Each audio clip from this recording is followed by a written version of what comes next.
If you are going to have your own little castle, we've got an expert here that's going to show you how to do it.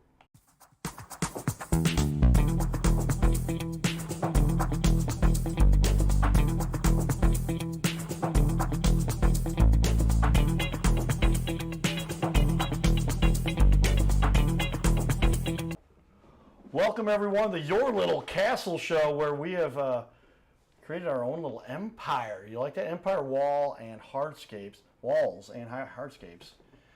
EmpireWallsandHardscapes.com. That's pretty good, man. You got it. You got it. Make it simple. Get the point across. People, you've heard the KISS. Keep it simple. Yeah. Stupid. I was about to say, where's the stupid part coming in? But you've got it on the ball here. Welcome to Sam Westhoff, the president, owner, founder. I'm going to put that up here for everybody, of Empire Walls and Hardscapes. Sam, if there's any part of your house, I mean, I love having a beautiful inside. That's important. We're going to talk about our sponsors here in a minute. Carroll House Furniture, because you like nice things. Inside and outside. I guess they've got some outside furniture. I know that's got to be true. I bought a bunch of furniture from them. All of it was outside. There you go. Inside. Oh. And so now the outside stuff, do you have anybody you recommend for that too? Do you provide the furniture as well? We do not provide the furniture, unfortunately. We leave that to the customer. I wonder if Carroll House does, now that we recommended them, because if they do, we'll buy some from them if that comes down to it.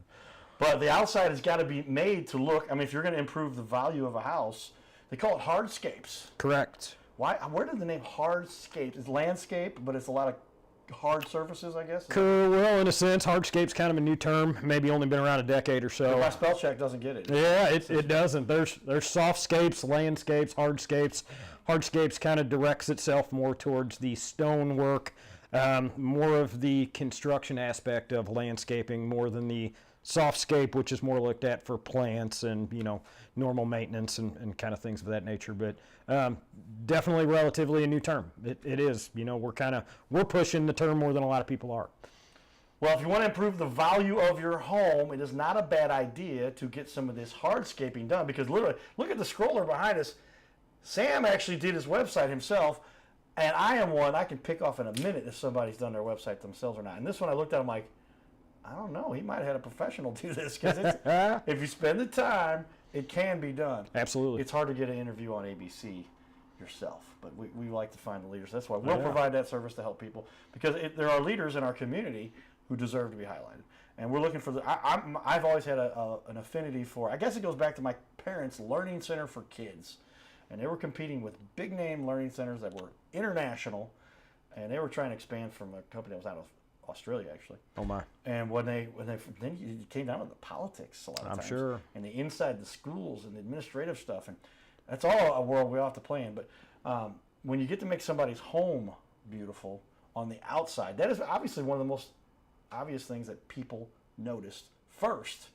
You drive up, you can go, oh, beautiful, or oh, they need some help. You're here to make homes look beautiful. Correct. How long have you been doing this now? You've obviously got a career here. And this is one of the most interesting stories I've heard of everybody. We'll get to that in a minute, but really, really cool and inspiring. You've been doing this since you were in high school? Yeah, so about since I was 15, I'd say more than almost 14. Used to ride with my dad on Saturdays to work. He worked for a very big construction company. Saturdays I would go in while he maintained fleet vehicles, and I'd run the Bobcats and clean forms and weed eat at their actual business just to make a couple dollars and feel valuable at the same time, I guess you could say. And it just transformed into working for some of the bigger guys out there, learning the systems, and obviously starting from the very bottom to get to the very top, and here we are.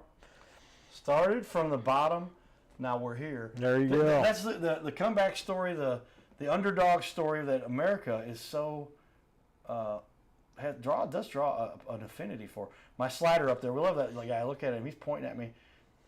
I want him to focus on our guest here, but camera guy, turn over here. Thank you. All right. There we go. All right, but literally, the underdog is the American story. Absolutely. You and I have another little shared attribute.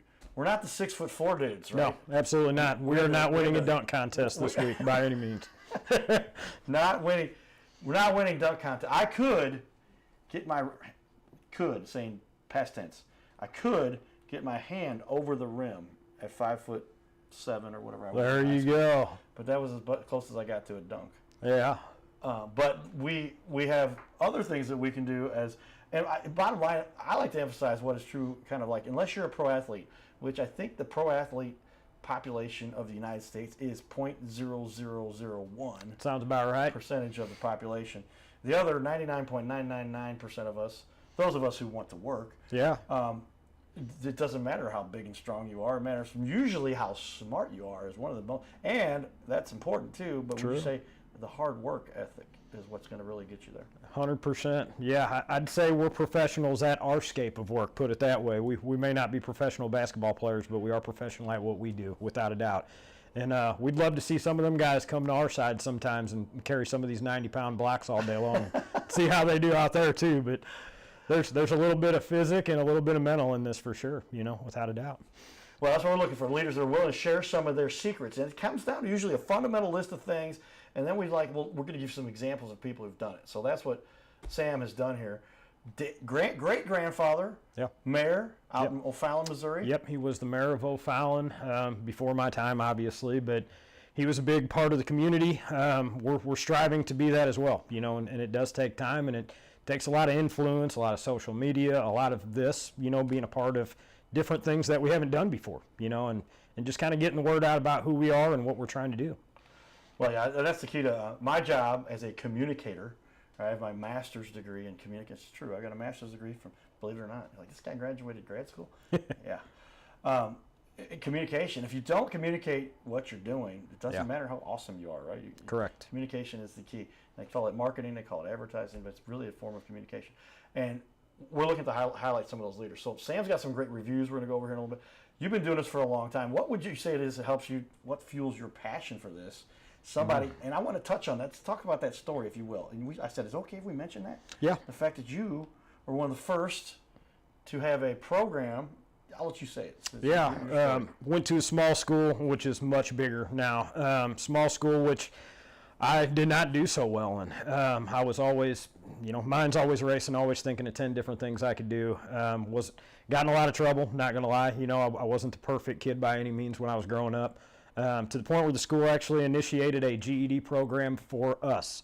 A handful of individuals, if you will, there. And I was one of the handful that stuck it through. And because I stuck it through, they actually issued me a diploma. But part of that was working on some of the stuff at the community park and welding on the train that we have in park and painting and basically putting us to work where they could get value out of us, I guess you could say.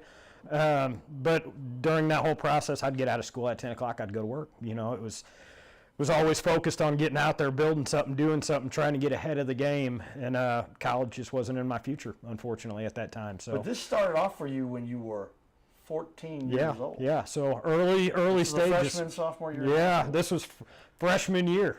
Yeah, so life went a little bit different than certain individuals, obviously, but here we are. It took a bad road to get me to a good road, I guess you could say, and you learn to appreciate those things a lot more, for sure. And maybe a tough road, literally, like we all have hurdles to overcome in life. We talk about it periodically on the show here, but I was, I did well. I had parents kind of set me up a little bit, and I didn't have to. I worked at McDonald's when I was 16. Yeah. Going playing summer ball, and that didn't last for long because baseball got in the way. But ultimately, I went through a really horrible situation. I was in a coma, hit by a drunk driver. And I talk about, even as so the doctor said I wasn't going to be able to take care of myself the rest of my life, and proved them wrong. Your situation, similar, not in the coma, is like, I hope nobody has to don't do that. It's no fun. No, but similar in that, there were some pretty big roadblocks thrown up in front of you with regard to and this is pretty normal stuff, I guess. I was one fortunate, I was afraid of my parents, and I don't know what, whatever, and I just stayed out of trouble, and if somebody challenged me, I wouldn't even fight them, right? I'd be like, let's call me a non-fighter, whatever you want to call it. But and it's like most kids try to stay out of that. But periodically you do. And tell me about that situation. Was it because, did you get picked on a little bit? Yeah, I wasn't the biggest guy in school by any means, so you always feel like you have to make a name for yourself or do something to stand up for yourself, I guess you could say. And hung out with that crowd in a sense to be that person. And and unfortunately just looked a different way than a lot of people did. You know, a lot of people probably looked at, where do I go after this, and how do I get into this college, or, you know, where am I setting myself up for? I was too focused on the dollar for that day. You know, how do I make a dollar? How do I get out here and support myself? How do I grow at what I'm able to do right now? And I wasn't a factory guy. I didn't want to work in fast food. Like most guys, I wanted to be outside. I wanted to do something different every day, you know, and this gives me the ability to do that, to not only be creative, but to be on a different project on a daily basis, you know, and keep yourself thinking, keep yourself motivated, keep yourself learning, because every project's different, you know.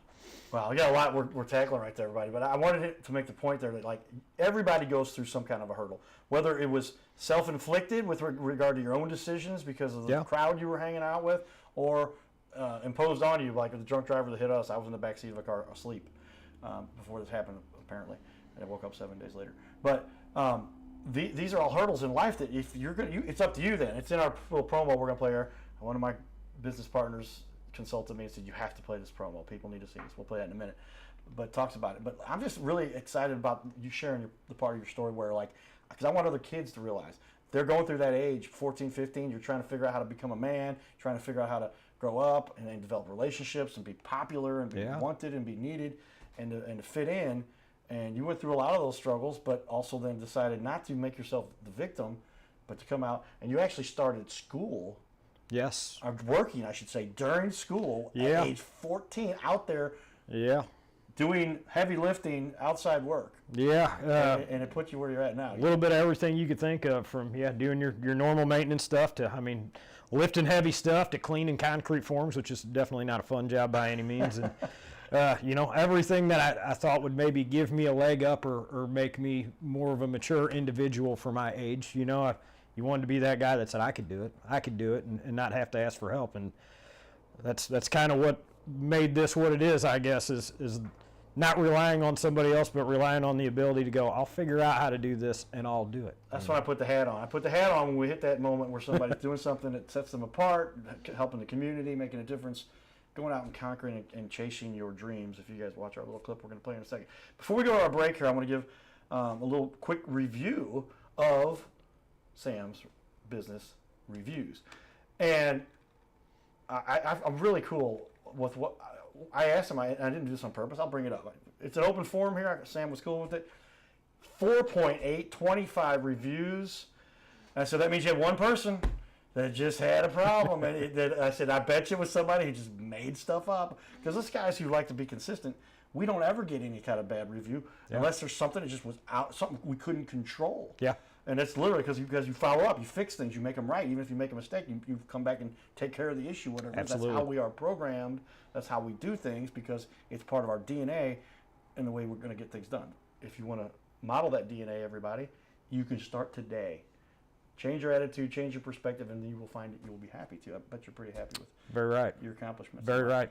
But if you look at these reviews, he does have the one in there, and he explained to me that was somebody, like, it wasn't even you. There's somebody else that did some other work, and they came in, and the gal came back and she says, I'm sorry.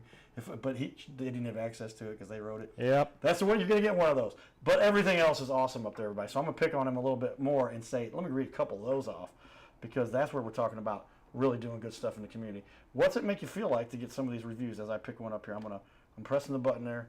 There it is. Slide down here. I'm going to read this one right here. Yeah. These guys know what they're doing and do a great job. I would highly recommend. That's from Mike Wimmer. Do you remember that? Yep, sure do. That job? Tell me about that. Yep, the one actually right above it as well. Looks like they posted some pictures of. That's a even more recent one. That's one we actually just completed a couple weeks ago. Is that right? Where's that out? Does that go into what lake? That is Innsbruck. Okay. Yeah, we do a lot of seawalls out there, a lot of outdoor spaces. This one individually is just kind of something that people wanted, a beach area, kind of as you could see, and had a drastic hillside coming down to the area and just want to make some usable space. So we came in there, threw some boulders in and some flagstone steppers. And the one thing we usually find is not only is there one way to do it, but there's 10 different ways. There's a budget for everything. You know, we'd sure love to build a little castle back here, no pun intended there, but everybody has a budget, so you got to accomplish what they're looking for with inside their budget and go from there. All right. Stay tuned, everybody. We're going to be back with a lot more to discuss here, but we're going to get into a cost analysis, what really sets his business apart, and the biggest mistake people make. So stay tuned for that. In the meantime, check out more stuff we got to do in the community here. Having fun, everybody. Giddy up. All right, everybody, we're going into Perform Fitness. Como, let's see what's going on in here. Hey, Carter. Welcome Como, how back. you doing? Good, thanks. How are you? Well, show me what you guys are doing here. I heard a lot of fun things. Yeah, welcome to Perform Fitness. Happy to show you around. All right, let's check it out. I'm gonna leave the trophy right there. Is that all right? Yeah, sounds All right, great. yeah. We'll start to the right here.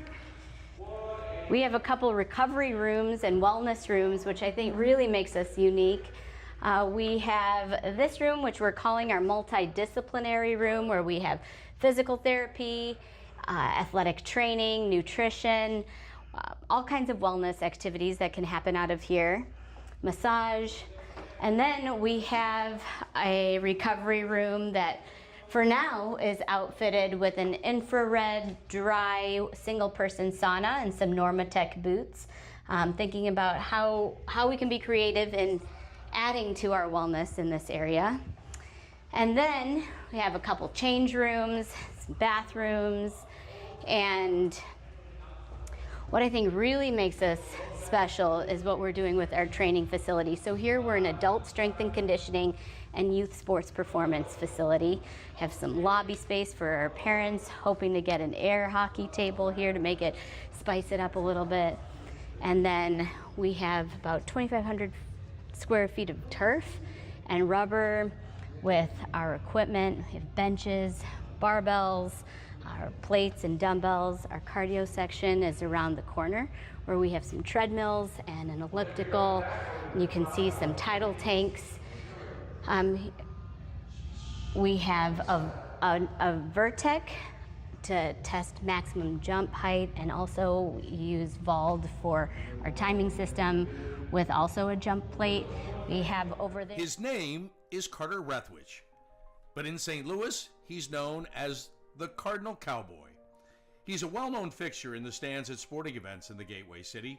He's one of its greatest cheerleaders, a super fan like no other. When he makes his rounds at almost every home game, he shares his love for sports with the rest of fandom with a smile, a cheer, some positive encouragement, and lots and lots of selfies and pics. But the Cardinal Cowboy was born of a tragic incident. Rethwich was an aspiring athlete in high school and college. He dreamed of playing in the big leagues, but those dreams ended when he and 3 of his college friends were hit with a devastating crash by a 5-time drunk driver. One of his best friends died. Carter suffered a critical head injury. The trauma put him in a coma for 6 days. The doctors said he was never expected to function again. Those expectations never came true. He fought back and finished college. He was determined to prove the doctors wrong. Among other inspirations, it was his love of baseball that kept him going. And from his near-death experience, the Cardinal Cowboy emerged. His goal in life became to inspire others with positivity despite the odds, to help people believe in themselves and achieve their dreams. So after my coma, I realized that it was up to me if I was going to accomplish my goals, if I was going to reach my dreams. Despite what the naysayers would say, the people that were discouraging me, like they do everyone, it's up to me if I'm going to make it. Don't listen to the naysayers. It's up to you. You decide whether you're going to succeed, whether you're going to reach your goals. Dream, and then always, always chase your dreams. Never give up. Giddy up.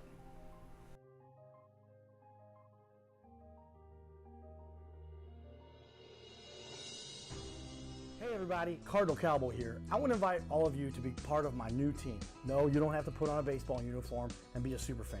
Now, it would be a good idea to cheer for the Cardinals, the greatest team in the history of the National League.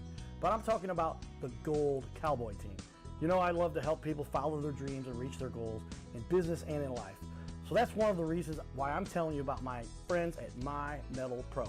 They help people like you and I acquire gold and silver with a membership that lets you safely buy, sell, and store gold and silver. They make it real easy to get started. My Metal Pro isn't like the big guys you see on network TV or the big coin shops that take a huge commission. So become part of my Gold Cowboy team. scan the QR code or go to goldcowboy.com and check it out. Giddy up. All right, there we go, everybody. So lots of fun community stuff. Our sponsors, we love helping to inspire and encourage and even educate people. But getting into gold, look it up, everybody. These coins are actually amazing investments, and especially if you get into gold and silver. My buddy who is inside the front page of the art, this is my buddy right there, Curtis.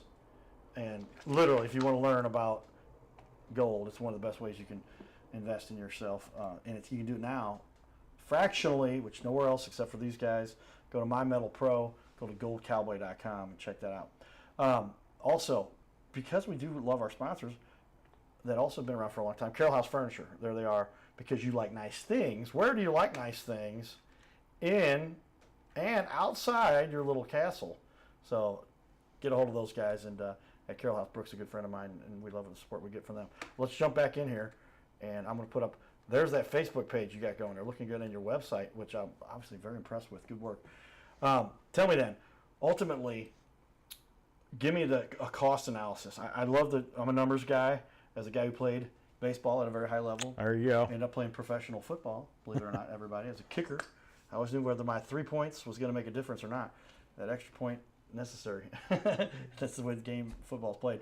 But when you get down to it, when people are spending money on this, you mentioned it in the first half of the interview, there's 10 different ways to do this.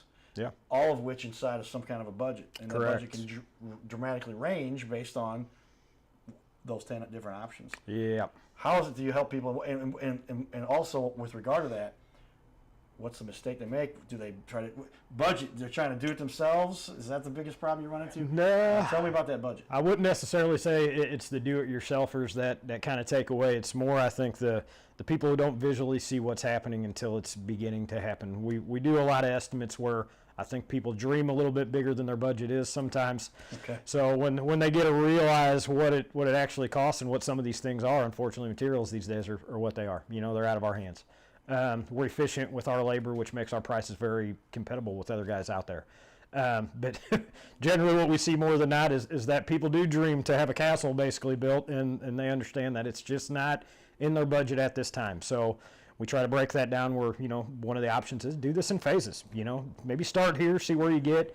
But more than that, as soon as the process begins and they get to see this thing come to real life, they go, all right, let's do the whole thing. Let's get it all going while you're here. It's more cost effective for anybody to do it all at one time than in several different phases. But dollars dictate everything. Absolutely. We want to do the best job for you, but we're limited as well. We can't give work away, as nobody can, unfortunately, and not be successful and be able to do the next project anyway. But there's a lot of different ways you can go about it just in the material expenses. We see a lot of people try to pick maybe a cheaper material, and in some cases it's okay. In a lot of cases, we'll say, don't save that dollar. That dollar will cost you more dollars down the road. There's a lot of cheap products out there that may look great, but they're not sustainable. They're not structurable. They're just, don't save that dollar today to spend it tomorrow. We talked about that one. Cheap gets very expensive. Yes. Have you heard that one? Yes. That's what we're saying here. Good point you make there, Sam. And so how often do people they're cutting corners, but they're cutting too much, and it's going to cost them long term. How is that true in your particular? Because the way erosion or longevity the product would last otherwise? All the way around the board, from the install to the product to just trying to maybe, a little bit of doing their own homework and going, hey, I seen a video and I seen a guy install this material, and it's like, well, great, but did he post that video 10 years later after he installed it, Unfortunately, some things just do not withstand well compared to others, and especially in this scope of work, you're always exposed to the elements. These products are going through freezing, through thaws, through some people, use salt applications on products in the wintertime so they can walk on their concrete sidewalk or their, pavers, and some materials just get destroyed by these factors. So don't save that dollar if you don't have to. We'd rather tell you, hey, let's maybe do phase 1 of this and do it on this budget, and then come back and do phase 2 next year when, things are more considerable, more economic, but couple different factors there, I guess you could say. Well, that's where you really become more of a consultant too. You do. You're not just saying, I'll install this, I'll set it up, you just tell me what you want. You're going to say, hey, let me give you some advice here, a consultation to make sure that you're not Yeah. making an expensive, bad decision. Yeah. Again, because cheap gets very expensive, or do it right the first time, right? Yeah. Kind of thing too. It does. We warranty a lot of our products. Our retaining walls receive a warranty. Our paver paddles receive a warranty. Our drainage control, depending on the route some people take, they also entire warranty. So we don't want to warranty a product that we can't stand behind. You know, it's unfortunately installment is only half of that procedure. You know, you're relying on the product itself to hold the value of the rest of that. So there's a little yin and a little yang there. You know, a little both sides of the fence, if you will. What would you say is the one thing that really sets you apart? I mean, I can see a lot of things here, but Yeah. overall, would you had to nail it down to one or two things? You go, here's what we do better than anybody. What would I would say on a grand scale, it's our professionalism. I mean, our guys, just for an example, three of the main guys we have are our sales manager, our project manager, and our actual main foreman for some of our tier one customers. We like to call it some of these high end, builds. I've known individually all of these guys over 10 years. Two of them I've worked with for almost 15 years. I worked with them before at a company before I even took on my own endeavor. So the relationship, the trust, the ability to have eyes that see the same thing I see on a project. We're more of the, you can almost find something wrong on every project. You know, you can do a perfect job in a sense, and I could still find something that needs a little bit of addressing. And that's where some people, I think, give it that good enough, or you hear the term a lot out there in a lot of projects where it looks good for my house, meaning it's good enough for them, and that's not the way to hold standards to work. Our standards are to set the bar, to be the guys to compete with, to be the guys to follow and go, hey, what'd they do last month? How do we do what they did? And part of it is a lot of trial and error. You know, most people don't know how to do it right until they've done it wrong so many times. And unfortunately, I've done that for a lot of other companies, watched a lot of guys cut the corners, focus on the dollar, not the job. And ultimately, a few of them companies are not around today because of that, or sold out because they were afraid of the backlash of their installment 10 years down the road. You know, we're here for the long game.